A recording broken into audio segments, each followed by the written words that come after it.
अस्सलामुअलैकुम नाज़रीन, आप देख रहे हैं निसार वतन NW न्यूज़ HD और मैं हूं आपकी होस्ट नाज। और अब चलते हैं आज की अहम खबरों की तरफ। रहीम यार खान, सेफ सिटी की बर्क रफ्तार कार्रवाई, 6 घंटों में हाईवे डकैती केस ट्रेस, मुल्ज़मान गिरफ्तार। खबर शामिल कहते हैं रहीम यार खान से शफीक अहमद मुगल की रिपोर्ट के मुताबिक जदीद टेक्नोलॉजी और फौरी रद्दअमल की बदौलत सेफ सिटी टीम ने एक हाईवे डकैती के केस को सिर्फ 6 घंटों के अंदर ट्रेस करके मुल्ज़मान को गिरफ्तार कर लिया, जिसे पुलिस के मौसर हिकमत अमली और जदीद निगरानी निजाम की बड़ी कामयाबी करार दिया गया। वाकया कैसे पेश आया? 4 मार्च 2026 को सुबह 8:39 पर इमरजेंसी हेल्पलाइन 15 पर इत्तला मौसूल हुई कि चौक पठानिस्तान के करीब यूनिलेवर स्कूल के सामने 2 मुसल्लह मुल्ज़मान सफेद कार में सवार होकर एक शहरी से रेडमी 30 मोबाइल फोन और बटुआ छीनकर फरार हो गए। ये इलाका शहर के अहम रास्तों में शुमार होता है, जहां सनती और तालीमी इदारे भी मौजूद हैं।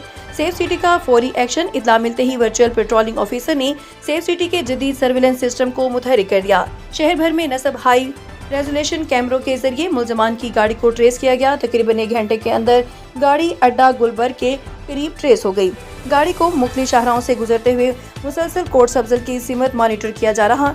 मुल्ज़मान की चाल नाकाम और पुलिस ज़राए के मुताबिक मुल्ज़मान ने फरार के दौरान 2 मरतबा गाड़ी के नंबर प्लेट तब्दील करने की कोशिश की ताकि शनाख्त छुपाई जा सके, मगर सेफ सिटी के मरबूत निगरानी निज़ाम ने उन्हें मुसलसल ट्रैक किए रखा। सेफ सिटी कंट्रोल रूम ने फौरन जिला police, Punjab highway petrol, traffic control room को रियल टाइम अलर्ट्स जारी किए। सिर्फ 6 घंटों में गिरफ्तारी।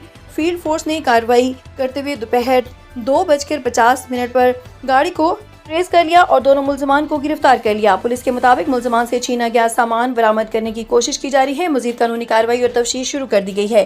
सेफ सिटी टेक्नोलॉजी की कामयाबी, माहिरीन के मुताबिक सेफ सिटी मंसूबों का मकसद जदीद कैमरों, डाटा एनालिसिस और फौरी पुलिस रिस्पांस के जरिए जराइम की रोकथाम है। पंजाब हुकूमत ने मुख्तलिफ शहरों में सेफ सिटी मंसूबों की मंजूरी भी दे दी ताकि अवाम को बेहतर तहफ़्फ़ुज़ फराहम किया जा सके। ये कार्रवाई इस बात की वाज़ेह मिसाल है कि जदीद सर्विलेंस टेक्नोलॉजी, तेज़ रफ्तार पुलिस रिस्पांस और इदारों के बाहमी राब्ते में जराइम पर काबू पाने में नुमाया कामयाबियाँ हासिल की जा सकती हैं।